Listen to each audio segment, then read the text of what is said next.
All right, let's talk about one of the most controversial books on strategy ever written, Robert Greene's The 48 Laws of Power.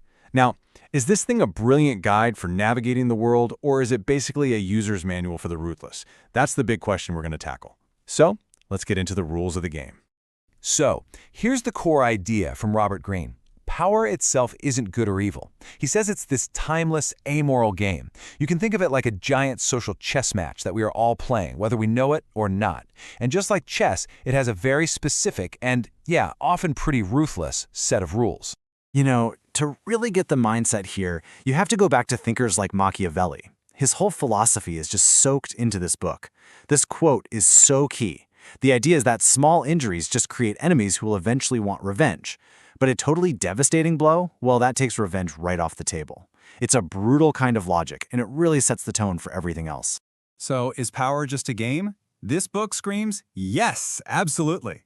And for our purposes here, we're not here to judge the morality of playing that game. We're just here to understand the rules. Let's start with one of the most important ones. Okay, so the first pillar of power is your reputation. And the idea is actually simple, but it is so profound. It's that objective reality, it's way less important than perception. What you've actually done matters a whole lot less than what people believe you've done. Think of your reputation like a lens that every single one of your actions gets viewed through. It walks into the room before you do. It colors every conversation. And with a good one, you can intimidate and win without ever lifting a finger.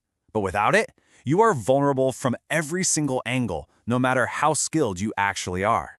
Okay, so check out this story about a guy named Mi Tutsi Sha from the ancient Chinese court of Wei. In his kingdom, if you secretly rode in the ruler's coach, the punishment was having your feet cut off. Seriously. But one day, Mi Tutsi Sha's mother got really sick, so he broke that exact law, using the coach to race to her side. His reputation for being a dutiful son was so strong that the ruler didn't punish him. He actually praised him, saying how dutiful. For his mother's sake, he forgot he was breaking the law. So the crucial point here, right, is that the action itself was irrelevant. It was the reputation that mattered. Any other person at court would have been looking at mutilation for the exact same crime. This is why the book insists you have to guard your reputation with your life. Because once it's damaged, every single thing you do gets viewed through a lens of suspicion. So if building a reputation is about managing your presence, our next law is kind of the flip side. It's about managing your absence. I know, it sounds counterintuitive, especially today when we're all always on, but there is some serious power in a strategic withdrawal. Napoleon totally got this. The more you're seen and heard from, the more common you seem. You know, familiarity breeds contempt and all that. But by making yourself scarce at just the right moments, you create a kind of demand. People start talking about you, they start to miss you, and they value your presence a whole lot more when you finally do return. The book uses this perfect analogy for this: a bear hunter. See, you don't chase the bear. That's exhausting, and it puts you on the defensive. Nope. Instead, you lay the bait, the honey, and you wait. By making others come to you, you force them onto your turf, which is the ultimate position of power. A master of this was the Renaissance architect Brunelleschi.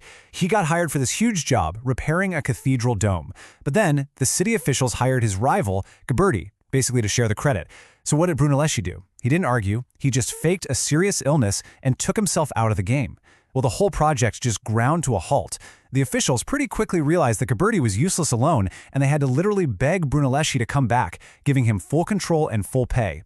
His absence showed his value way more powerfully than any argument ever could have.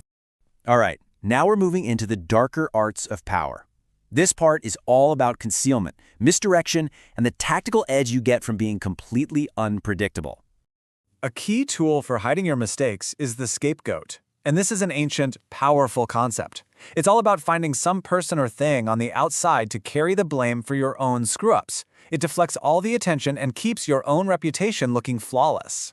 This is just brutally illustrated in the story of the Chinese general Cao Cao. His army was about to mutiny over low rations, a planning mistake he himself had made. So his solution was just ruthless. He called over the commissary chief, and right there in front of the whole army, he blamed him for the shortage and had him executed on the spot. Just like that, the army was satisfied, the blame was transferred, and the general's authority was back, all at the cost of an innocent man's life. So while the scapegoat is a very calculated deception, the next level of concealment is to just throw calculation out the window entirely.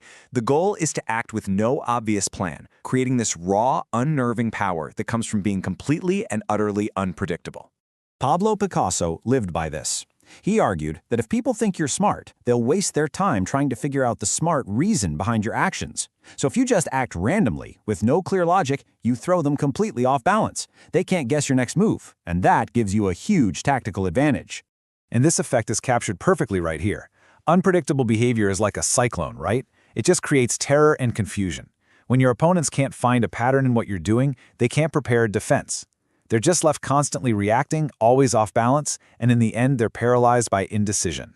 So after digging into these laws, we have to ask the big question, right? What is this book really? Is it just a cynical, practical guide for how to get ahead? We've seen how a carefully built reputation can literally bend reality to your will. We've seen how making yourself scarce can skyrocket your perceived value.